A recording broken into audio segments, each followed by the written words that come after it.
Entonces, el día de hoy les he traído una charla acerca de lo que es la cinemática de trauma. Los accidentes de tránsito, las lesiones por trauma, son una causa importante de mortalidad a nivel mundial. Se dice que alrededor de 1.300.000 personas mueren por trauma. Cuando hablamos de trauma, estamos hablando de todas aquellas lesiones que son producidas por intercambio de energía, no solo accidentes de tránsito. En Estados Unidos fallecen alrededor de 160.000 personas por accidentes automovilísticos. En Chile fallecen alrededor de 2.116 personas solamente por accidente de tránsito. Y en el Perú, según el MINSA, las estadísticas que llegan hasta el 2014, es la cuarta causa de mortalidad, en todas las edades, y siendo una de las principales causas de mortalidad en personas jóvenes. Las personas jóvenes fallecen no por enfermedades degenerativas, sino por accidentes, y eso es algo grave, en realidad. Empezaremos definiendo algunos conceptos que son importantes. Por ejemplo, ¿qué es el trauma? El trauma no es otra cosa más que, según su definición etimológica griega, que es herida, El trauma puede ser causado por muchas causas, por muchos mecanismos, Y cuando un objeto entra en contacto con otro, lo que va a producir es un choque. Y ese choque, durante el choque va a producir un intercambio de energía. Si alguien viene y golpea con un palo a otra persona, ese movimiento de la masa más su velocidad va a aplicar una fuerza sobre la otra persona, ¿no es cierto? Y le va a transmitir esa energía hacia la otra persona. Entonces, en ese choque o en todos los tipos de intercambio de choques va a haber intercambio de energía. No existe un trauma si es que no hay intercambio de energía. Y la cinemática, que es el motivo de mi exposición de hoy día, no es otra cosa que una rama de la mecánica en realidad, que va a estudiar los movimientos de un cuerpo, Como principios generales tenemos que tener en mente siempre cuando vayamos a evaluar a un paciente en el evento, en el sitio o in situ, que hay tres principios generales o tres eventos. El preevento es la forma como llega el paciente antes del accidente, No es igual atender a un niño que atender a un adulto o un adulto mayor. Sabemos que las reservas fisiológicas de un niño su respuesta es mejor, ¿no es cierto? Es más rápida, en cambio de un anciano es más lenta y las reservas fisiológicas también son menores. No solo esto, en el prevento hay que evaluar la edad, también hay que evaluar las patologías previas. Y lo mismo atender un paciente adulto mayor que no esté anticoagulado de uno que esté anticoagulado, En los accidentes eso es importante tener consideración. O cualquier otra patología que pueda verse comprometida en ese momento, En el evento son todas las situaciones que van a ocurrir, Desde la dirección, el vehículo, el objeto con el cual choca, y varios elementos que vamos a ir analizando más adelante. Y en el post-evento, para poder tener una atención adecuada, tenemos que entender cómo es que llega la persona y qué es lo que pasó. Entonces tenemos que entender qué es lo que ocurrió. Al evaluar tenemos que predecir qué lesiones puede presentar la persona en ese momento y de esa manera brindar una atención adecuada. Entonces esa es la finalidad de esta exposición. Tratar de entender cómo es que se producen las lesiones, de acuerdo a ello predecir qué lesiones potencialmente mortales va a presentar mi paciente para tener o brindar una atención adecuada. Entonces, como esto es mecánica que proviene de la física, vamos a describir las leyes de la energía y el movimiento, porque esto se aplica a todos los cuerpos, no solamente en la mecánica. Nosotros también somos cuerpos, somos masa, finalmente. Entonces la primera ley dice que todo cuerpo va a permanecer estático o en movimiento mientras no se le aplique una fuerza externa, lo cual cambie, ¿no es cierto?, su posición. Y la segunda ley dice que, esta es la más conocida, ¿no? La energía no se crea ni se destruye, solo se transforma, ¿no es cierto? Entonces acá vemos un carro que viene, tiene una masa, tiene una velocidad. En el carro empieza a haber explosiones de la gasolina, hace que el carro se mueva y repentinamente frena. Entonces, la energía de combustión se transmitió a las ruedas y después esta a los discos de frenos, lo cual produjo fricción y se detuvo el carro. Entonces, esa energía se disipó. Y la tercera ley de movimiento indica que un objeto A y un objeto B, si uno aplica una fuerza, este le va a responder con la misma cantidad de fuerza, pero en una relación inversa, ¿no es cierto? Seguimos.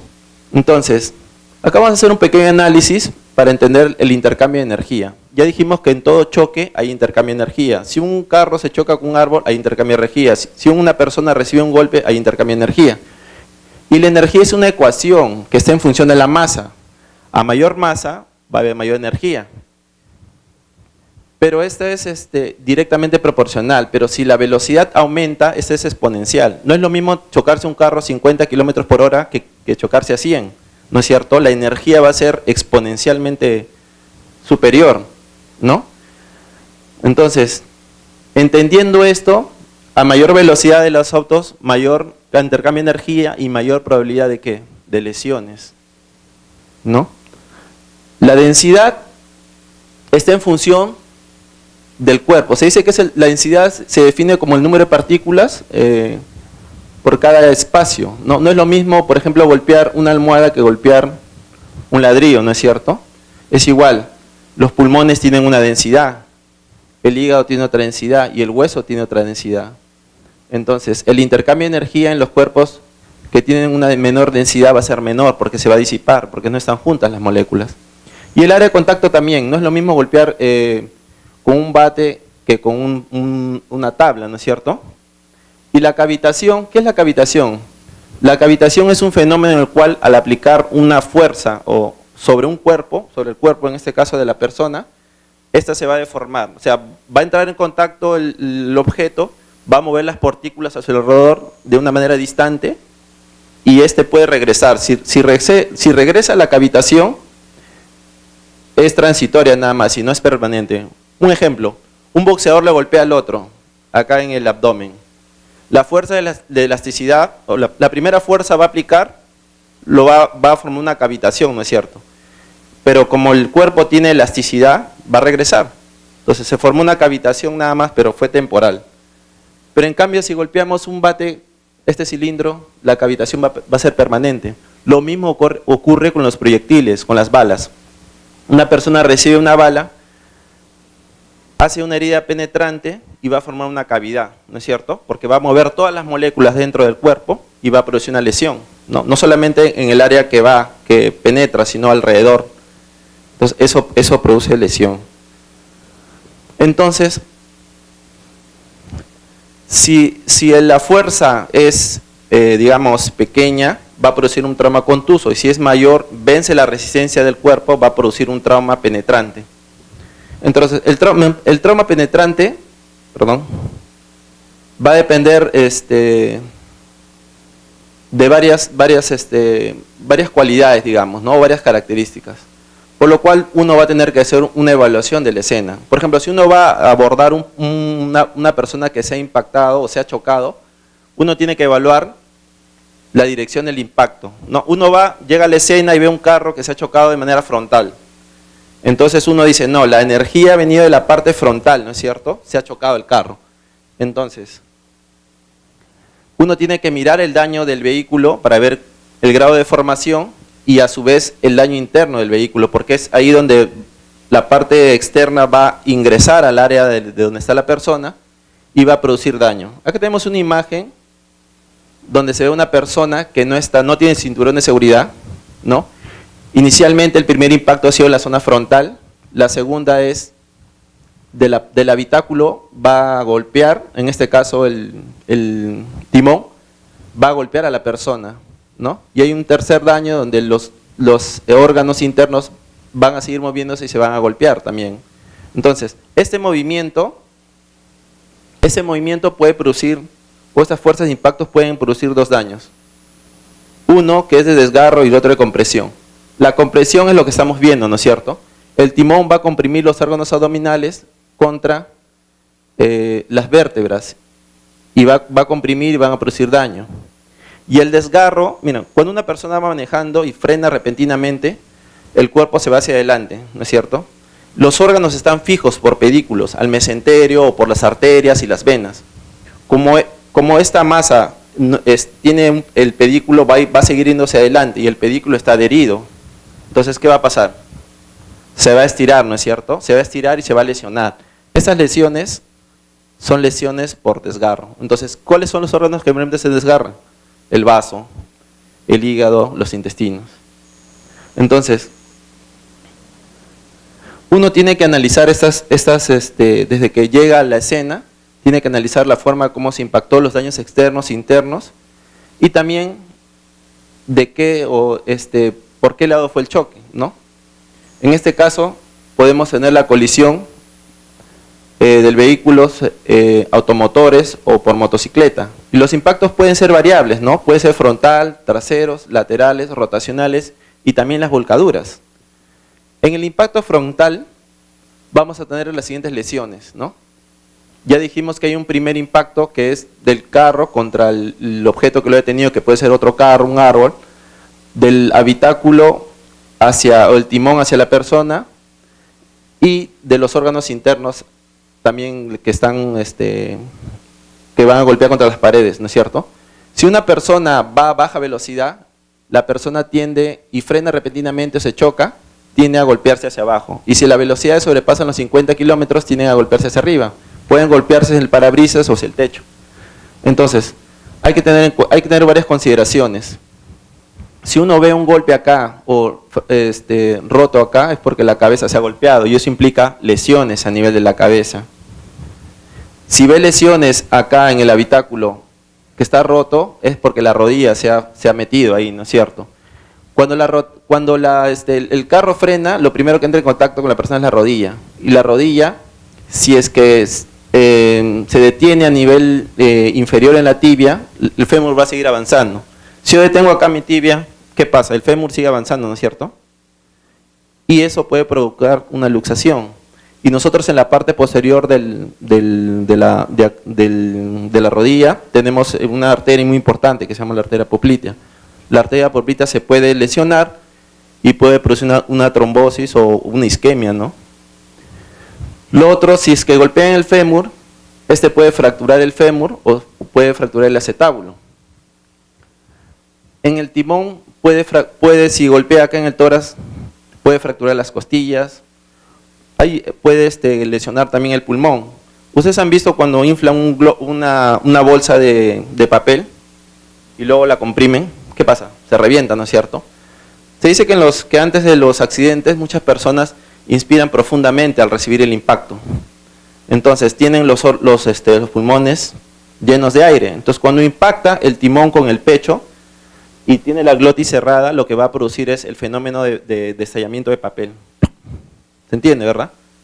El mismo mecanismo que ocurre cuando uno aplasta la bolsa de papel y se revienta, lo mismo ocurre con las personas. Entonces tenemos un potencial daño que puede ser un hemotórax, ¿no? Entonces, ese es el análisis cuando el impacto es frontal. Cuando el impacto es trasero, ustedes han visto que hay vehículos que tienen en la parte posterior una cabecera, ¿no es cierto?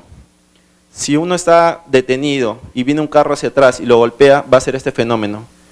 La parte del asiento va a seguir hacia adelante y si no tiene cabecera, la cabeza va a ir hacia atrás, va a producir una lesión de hiperextensión. ¿Está bien? Y eso puede comprometer severamente la médula. Entonces uno cuando llega a la escena tiene que valorar eso, si es que tiene o no cabecera. Si no tiene cabecera, este paciente tiene potencialmente lesión en la columna cervical. ¿Ya? Se puede producir una luxación, rotura de ligamentos, inclusive una rotura medular, ¿no? En cambio el que tiene no va a tener menor riesgo de padecer esas lesiones. En el impacto lateral uno se imagina que va manejando el carro y repentinamente sufre un impacto lateral. ¿Cuáles son los órganos que se van a ver dañados? Uno, la clavícula, ¿no? 2, la cabeza que va a rotar así, a un costado, después del impacto, ¿no? El cuello también, porque el cuello al impactarse lateralmente va a girar hacia un lado, ¿no? Y se puede también verse comprometido. Los órganos intraabdominales también, y en la parte lateral, en la parte inferior la pelvis se puede fracturar, produciendo una pelvis inestable o una fractura a nivel del fémur también. Los impactos rotacionales van a tener una combinación de todas esas lesiones, ¿no? El carro simplemente va a dar vueltas sobre su eje, y si hay mayor energía va a producir lo que se denomina volcadura.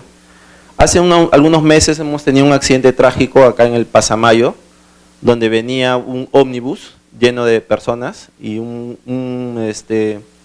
tráiler se metió a su carril.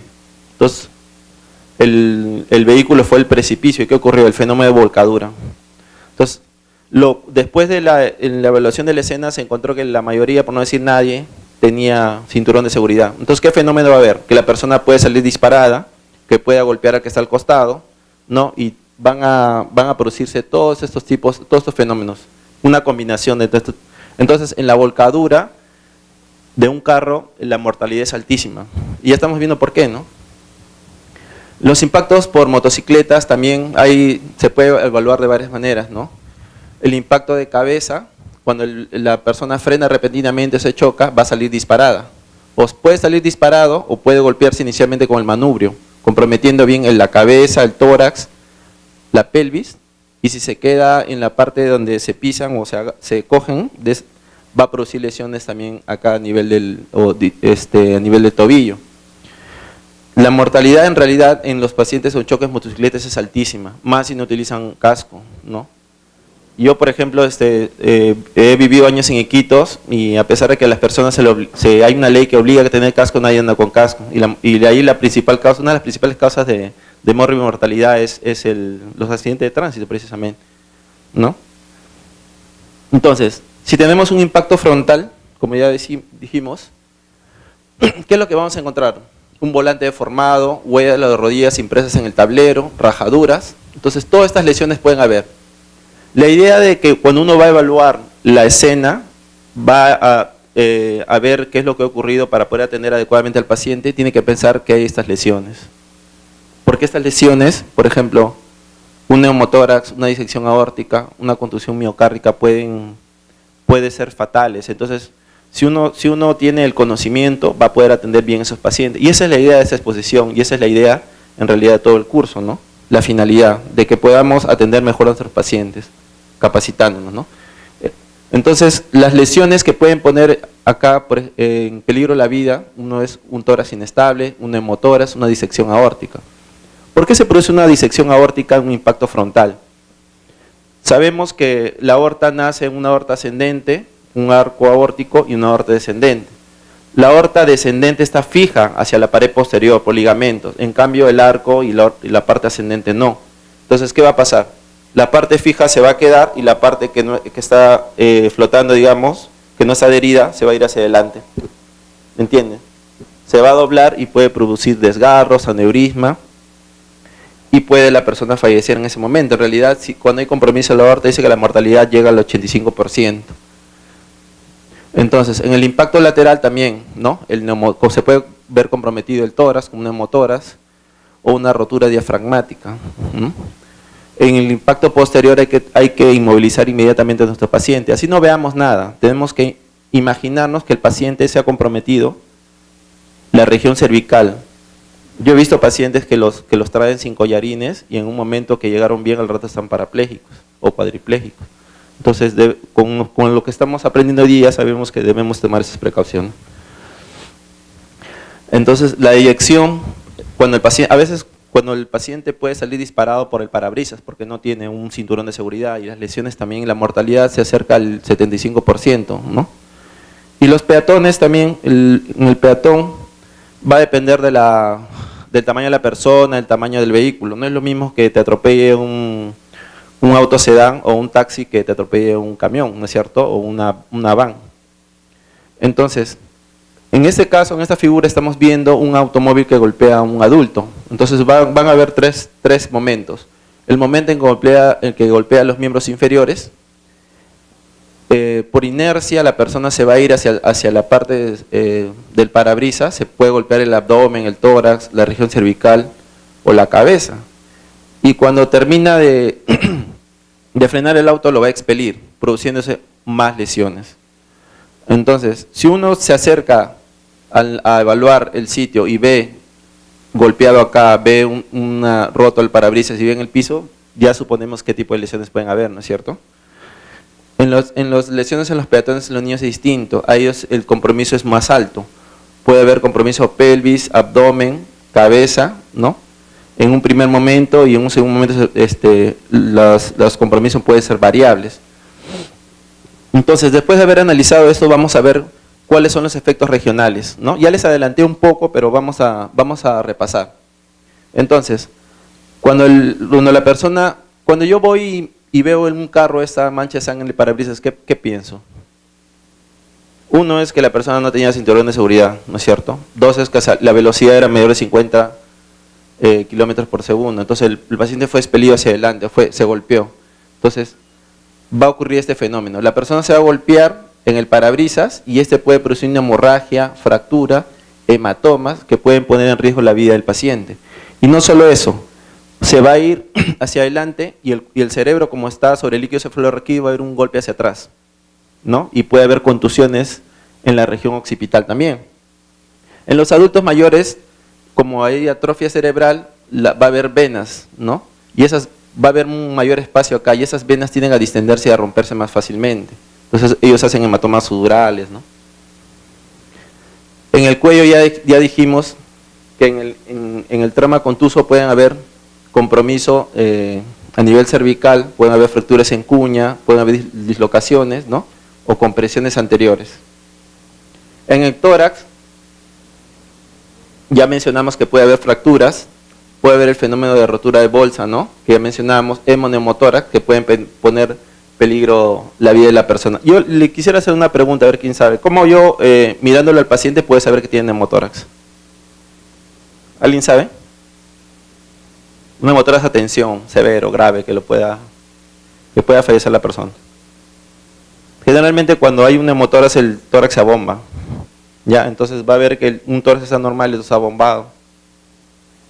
¿Ya? Y en el abdomen, pues, por una compresión brusca, sabemos que el abdomen es una área del cuerpo que tiene, en la parte anterior tiene musculatura, ¿no? 3 grupos musculares laterales, 2 anteriores, y atrás está la columna vertebral con sus grupos musculares. Pero tenemos una limitación superior que es el diafragma, que el grosor más o menos es 5 milímetros. Entonces es la parte más débil, entre comillas, del abdomen, perdón. Entonces, cuando hay una compresión repentina en el abdomen, puede haber una disrupción o una rotura a nivel abdominal y las vísceras se pueden herniar, se van hacia el tórax. ¿Ya? No solamente eso, puede haber compromiso, como ya dijimos, rupturas o desgarros a nivel esplénico, o también compromiso del hígado, ¿no? Este es el ligamento teres o ligamento redondo, que va a fijar el hígado y al hígado de la pared posterior hacia el ombligo, pero si hay un movimiento brusco de arriba hacia abajo, ese va a funcionar como si fuera una cuchilla. Entonces también puede haber compromiso hepático. Ya hemos hablado de los traumas contusos, ahora vamos a hablar de los traumas penetrantes. Para entender un poco del trauma penetrante, hay que identificar o saber ciertos factores que van a afectar el intercambio de energía y como consecuencia las lesiones. Entonces, es el área frontal, ¿no es cierto? Uno es el área frontal, el otro es perfil, la voltereta y la fragmentación. El área frontal simplemente dice que a mayor área de presentación hacia el cuerpo va a haber mayor lesión, mayor intercambio de energía, va a haber una cavidad mayor. No es lo mismo una bala de un calibre que una de más grande, ¿no es cierto? El perfil es la parte de la bala, la parte delantera, cómo va a penetrar. Acá vemos que la parte delantera es puntiaguda, ¿no es cierto? Hay unas balas que fueron prohibidas hace mucho tiempo, que eran las balas Dundum, que la parte delantera es una parte hueca, entonces cuando impacta en el cuerpo se deforma y se hace más ancha. Y eso produce más lesiones. Esos tipos de balas han sido prohibidas porque ocasionan gran lesión. Y la voltereta, algunas armas como las de guerra, como las metralletas, tienen balas que van a producir un giro. Y al producir un giro, la cavitación va a ser mayor y la lesión va a ser mayor, ¿no? Y la fragmentación, ustedes han visto, las escopetas tienen la cualidad de que al ser disparadas van a liberar perdigones. Entonces no solamente es un elemento, sino son varios. Y van a producir este tipo de lesiones, como vemos, ¿no? Peor se impacta en un hueso, esto a su vez va a liberar más partículas y va a producir mayor lesión. Las armas que van a producir traumas penetrantes se van a clasificar si son de baja energía, de una energía mediana o de alta energía. Las armas de baja energía son los que conocemos, ¿no? Los puñales, los cuchillos, los objetos punzopenetrantes, ¿no? Los de energía mediana generalmente son las pistolas, algunos rifles, ¿no? Que en general estos van a ocasionar una cavidad de 3 a 5 veces el tamaño de la bala. Y las de alta energía son las que tienen esta velocidad, ¿no? Y producen una cavidad de 25 veces mayor. Entonces, acá tenemos armas de alta energía, ¿no? Que son de uso mayormente de guerra. ¿No? Acá encontré un texto que decía: la resistencia al aire reduce la velocidad. Sí, es cierto. A mayor distancia, conforme va avanzando la bala, por la fricción con el aire va reduciendo la energía. Pero la mayoría de balaceras que vemos en realidad son a corta distancia, ¿no es cierto? Nadie hace una balacera a 1 kilómetro, ¿no? Y acá tenemos un diagrama donde vemos cómo ingresa la bala, ¿no es cierto? ¿No? Produce una cavidad permanente. La cavidad temporal ya habíamos definido como es una cavidad que generalmente por las propiedades de elasticidad retorna, pero en el caso de la bala no, pues no, va a producir una cavidad permanente. Entonces, los traumas penetrantes también van a tener efectos regionales. En la cabeza, como es una parte del cuerpo que está rodeada por el hueso, es una cavidad sólida, ¿no es cierto? Entonces, cuando entra una bala al cerebro, lo que va a hacer va a formar su cavidad, pero también va a hacer que el resto del cerebro impacte a la calota. Entonces, las lesiones son severas, la mayoría de personas mueren. En el tórax puede haber compromiso de pulmones, de vasos o a nivel gastrointestinal. Como el pulmón ya habíamos definido que es un órgano que tiene baja densidad, es un órgano que no se va a lesionar de manera severa, a menos que comprometa vasculatura, ¿no? En un 15% de compromiso pulmonar va a requerir algún tipo de exploración quirúrgica. En el caso del corazón y la aorta sí el compromiso es mayor, ¿no? Y puede verse también comprometido el sistema gastrointestinal, en este caso el esófago, que es posterior. Las lesiones en realidad son raras. Acá vemos una lesión de arma de fuego, la cabeza, mortal, y acá estamos viendo una bala en una radiografía de tórax, ¿no? Que se quedó ahí. Ahora, el abdomen en las lesiones penetrantes, en las armas de baja energía, como son los cuchillos, solamente un 30% van a requerir exploración quirúrgica, ¿no? En la mediana, y estamos hablando de pistolas, un 85 o un 95% van a requerir reparación quirúrgica, ¿no? Y los de alta energía van a expulsar una gran cantidad de misiles diseminados y las lesiones van a depender de la distancia que uno esté, ¿no? Y en las extremidades se pueden ver comprometidos huesos, músculos, nervios, vasos, ¿no? Dependiendo por dónde se ve afectado a la persona. Entonces, cuando tenemos una lesión por escopeta, acá en el país, al menos en Lima, no se ve mucho. En la selva las personas cazan con escopeta. ¿Ya? A las emergencias en las regiones como Loreto se ve muy frecuentemente, porque ellos cazan sus animales, se van a la parte de la selva, cazan animales, traen esa carne para poder venderla o comerla. Y muchas veces durante esa faena que es nocturna, a veces se equivocan, a veces en vez de balear al animal, se balean entre ellos mismos. La doctora sabe, porque la doctora estaba mucho tiempo ahí. ¿Ya? Y es usual entonces ver a esas personas. Entonces, las lesiones por escopetas van a depender a qué distancia esté. No. Si hay una persona así, una lesión por escopeta, yo digo que esta lesión fue menor de 2 metros. ¿Por qué? Porque voy a tener una lesión única generalmente, triangular o estrellada, con una poca cantidad de, perdón, este es de contacto, con una poca cantidad de, unas quemaduras alrededor y un hollín. ¿no? Alguien te pone acá y dispara. No deja tiempo que el hollín se disemine, que la mancha sea más grande. La mortalidad es alrededor del 90%. Cuando es menor de 2 metros o a corta distancia, la lesión también va a ser redonda, ¿no? El hollín va a ser un poco más grande porque le va a permitir diseminarse más a los vapores, ¿ya? Y va a penetrar de todas maneras profundamente y la mortalidad es alrededor del 20%. Si uno ve una lesión única central y alrededor varias pequeñas, quiere decir que más o menos la lesión fue entre 2 y 5 metros, ¿no? Y medio. Y puede haber lesión, es una combinación de lesiones profundas y lesiones superficiales. Y si solamente hay lesiones diseminadas, quiere decir que lo más probable es que esta persona haya estado más de 5 metros, ¿no? Las lesiones generalmente son superficiales, pero pueden comprometer órganos nobles como los ojos, ¿no? Por último, tenemos las lesiones por explosión. Las armas por explosión generalmente son de uso de guerra. También hemos visto en atentados. Nuestro país ha pasado por un periodo ¿no? funesto, años. Hemos tenido al terrorismo encima nuestro y han habido atentados, ¿no? Que eran frecuentes.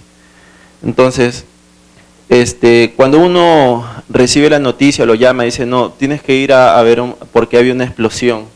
Lo primero que a uno se le ocurre es que va a encontrar gran cantidad de heridos, dependiendo de dónde sea y la hora también. Y en las personas va a encontrar múltiples lesiones, ¿no? ¿Qué es una explosión? Es una reacción física, química o nuclear con liberación de gran energía. Al haber liberación de gran energía, va a haber múltiples lesiones, ¿no? La energía puede ser cinética, calorífica, electromagnética. Cuando hay una explosión, lo que se va a liberar es una onda de choque, ¿no? La onda se va a esparcir por todos los sitios. Si está en un lugar cerrado, puede rebotar también por las paredes. Y va a tener dos componentes, un componente estático y un dinámico. Cuando se explota una bomba, digamos, va a haber un aumento de presión súbito en ese lugar, que va a provocar una onda. Esa onda se va a diseminar y va a comprometer todo lo que encuentra a su paso. En este caso, nosotros estamos viendo el compromiso que pueda tenerse las personas. Va a producir lesiones de diferente tipo. Entonces acá vemos un diagrama de la sobreexposición y el tiempo. Entonces, inicialmente apenas llega o se da la explosión, va a haber una sobrepresión grande y luego va a ir disminuyendo, ¿no? Y luego va a haber una fase negativa porque libera aire, todo lo que hay y luego va a regresar, ¿no? Y después de esto va a haber una corriente. El siguiente componente es un componente dinámico. Cuando explota, la bomba libera energía, libera calor, va a producir quemaduras, va a producir una onda que va a producir lesiones directas, pero también va a afectar los objetos que estén circundantes. Si hay un vidrio, lo va a reventar y ese vidrio va a salir volando. Si hay madera, va a salir volando. Entonces todo eso le puede caer a la persona. En realidad las lesiones de tipo secundarias, que son estas, van a producir mayor daño. Entonces, la explosión en realidad la han clasificado en varias las lesiones la han considerado en 5 categorías. La primera que dijimos, que es producida por la onda expansiva y que generalmente afecta a los órganos neumáticos o que tienen aire dentro de ellos, como son la membrana timpánica y el pulmón, ¿no? Las lesiones secundarias ya dijimos que son producidas por la diseminación de las partículas que van a encontrar en su camino y van a producir todo tipo de lesiones, todas las que se imaginen, ¿no? Van a afectar la cabeza, el ojo, el cuello, todo lo que encuentren. Y va a depender también de la energía, el lugar donde esté para ver el grado de afectación. La terciaria es aquella donde la misma onda va a expulsar a la persona y la va a llevar a otro sitio, ¿no? La va a lanzar y tiende a producir lesiones contusas, ¿no? Síndrome de aplastamiento, compartimentales. Las cuaternarias son aquellas ya relacionadas con la explosión, ¿no? O otras, que pueden ser quemaduras por la irradiación de calor o por lesiones por inhalación de esos gases tóxicos. Y las quinarias son aquellas que son consecuencias de algunas adiciones que se le dan a otras bombas. Y hemos escuchado que existen bombas químicas, ¿no es cierto? O que tienen bacterias y que esas pueden producir de forma quinaria compromiso y matar gente, ¿no? Entonces, eso es las lesiones por explosión. Las lesiones por explosión en realidad tienen alta mortalidad también. Entonces, la conclusión que tenemos que llegar es, uno es que el manejo exitoso de mi paciente va a depender, uno, de tener un conocimiento, ¿no es cierto?, de la cinemática que le hemos adquirido hoy día, identificar las lesiones o posibles lesiones que pueda tener la persona. Si una persona muy corriente se acerca a un auto que se ha chocado y lo ves a la persona despierta, ¿qué es lo que pensaría una persona normal? Que está bien, ¿no es cierto?, que no se hizo nada. Pero la cinemática no dice eso. La cinemática dice que probablemente se haya golpeado el tórax, la rodilla, puede haber múltiples lesiones. Entonces, cuando nosotros tenemos ese conocimiento, de esa manera vamos a abordar, vamos a tener la precaución de vida y vamos a poder atenderlo, ¿no es cierto? Y también con esos conocimientos vamos a poder ser unos buenos proveedores, ¿no? Que esa es la finalidad de esta exposición. Si alguien tiene alguna pregunta, por favor.